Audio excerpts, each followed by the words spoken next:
Hello, everyone, and welcome to QuickShot. This is February. This is going to be L.S.L versus our good old buddies, Dildozers, the previous champions of QuickShot. They run it in January.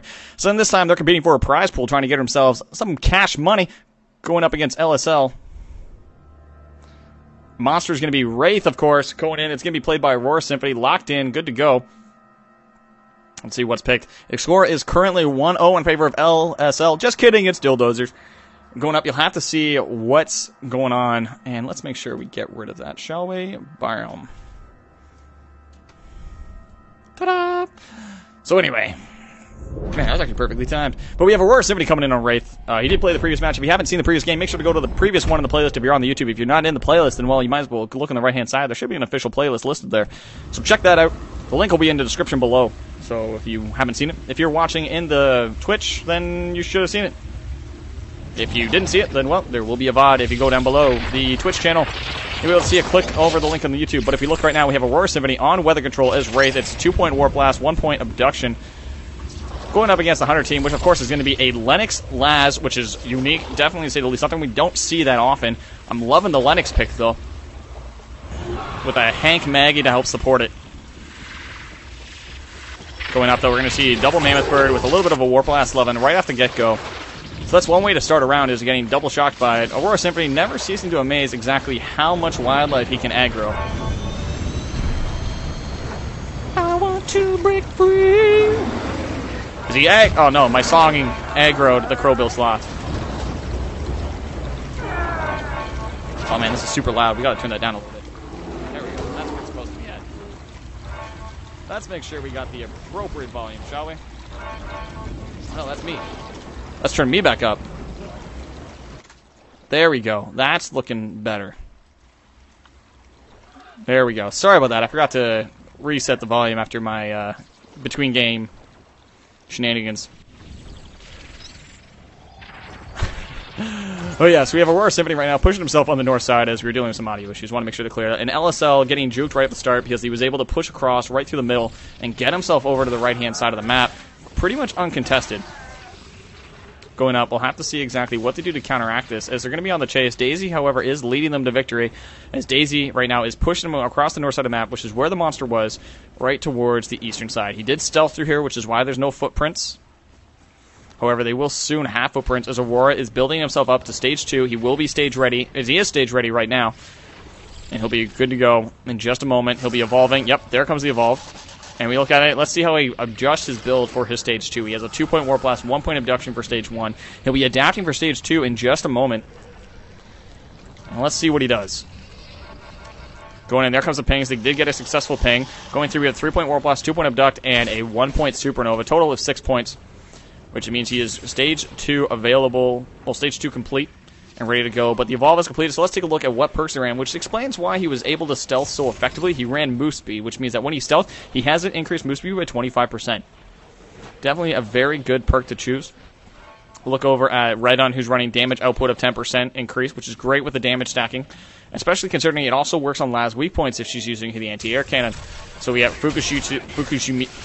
Fuku getting abducted and Warp Blasted and everything going on him. Trying to see if he can finish it off. Going in, just trying to get it. Shields coming in from Super. Going to be keeping Fuku alive. Does try and get the finish. However, they are through the shields at this point. Trying to get a little bit.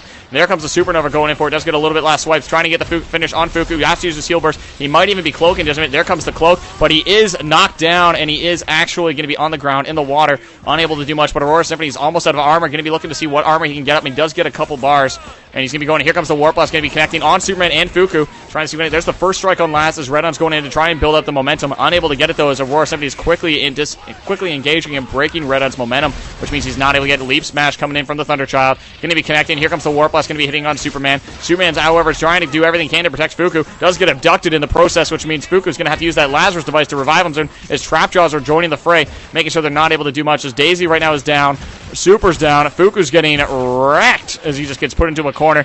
And he's just getting down. So right now they have a choice. Do they resurrect Superman or do they resurrect Fuku at this point? Redon's trying to get the revival. Does dodge the abduct, which means he's going to be able to go around. Does use the the leap, bringing him down to 2 bars of health missing. Personal shield is now used, meaning he's not going to be able to do anything. Trying to get the focus down on our good old buddy Laz. 1 strike, and here comes the shields from Superman. Going to be looking to see if they can keep Laz alive. Unable to do so, however. Rudy's chilling in the back, trying to get some damage. Here comes Rudy, though. Rudy's getting some good punishing on as Red Un's trying to get some anti-air cannon from the range of gets abducted and just gets put into the ground. 2.5 bars of health missing, as right now Superman's trying to get the res, not quite able to do, because he gets spotted immediately, has to pop his cloak as he's just getting clutched and controlled by Aurora Symphony, going in for it, does get heavied into the corner, trying to see if he can get the finish, gets another swipe, he's down to 1 HP, trying to see what he can get, and Rudy is on the run. Rudy is the only one on this team that's able to survive, apparently, and he's just trying to run and hide. However, Aurora Symphony is wise to this tactic, and he is trying to catch up with Rudy and keep him locked down. Does break the harpoon. He's going to go in and try and break it. Gets a heavy off on him. Personal shield is now used by Red On. He needs to survive another 25 seconds. Doesn't look like he's going to be able to as the Warp Blast comes in, juggles him up into the air, getting swiped around, just barely juking around. Here comes the Abducto, going to be grabbing Rudy and knocking him down for the finish, which means Monster wins Game 2, bringing it to a 2-0 lead in favor of Dildozers. So it looks like we're going to be going to the other side and seeing how L.S.L. does on their Monster side, as they're going to be trying to push it on forward and see if they can get some breaking news. In the meantime, guys, that's the end of this round, breaking it to a 2-0 lead in favor of Dildozers, as Aurora Symphony cleaning house and dealing lots of damage. Well, you guys can see the stats there, but in the meantime, let's show you guys a little bit of love from our Patreon supporters who help make this tournament possible, making sure that there is a prize pool for these teams. And I just want to give a big thanks out to Gavin Winter, Bader91, David Q Jr., and Kanu91, who all did a great job supporting the tournament. I want to make sure that they get their shoutouts and love in the community, because they are the ones that help supply the prize pool. Currently, we're at $460 towards the prize pool, and it's all made possible thanks to them. In the meantime, guys, that's it. That's all for now. If you're in the YouTube, go to the next video in the playlist to be able to see what happened on the other side, as it is currently 2-0 in favor of Dildozers. We'll have to see how the Hunters of Dildozers do against the Monsters of L.S.L, who wrecked Face earlier. We saw Darkness not only win once, but 3 times. Even with restarts, he was wrecking Face, dealing a ton of damage as our good old buddy Bob the Builder. And we'll have to see what they do in the future. In the meantime, guys, that's it. That's all. So stay tuned, stay awesome, stay frosty, and go to the next video and playlist. If you're on YouTube, if you're on Twitch, stay tuned. Stay awesome.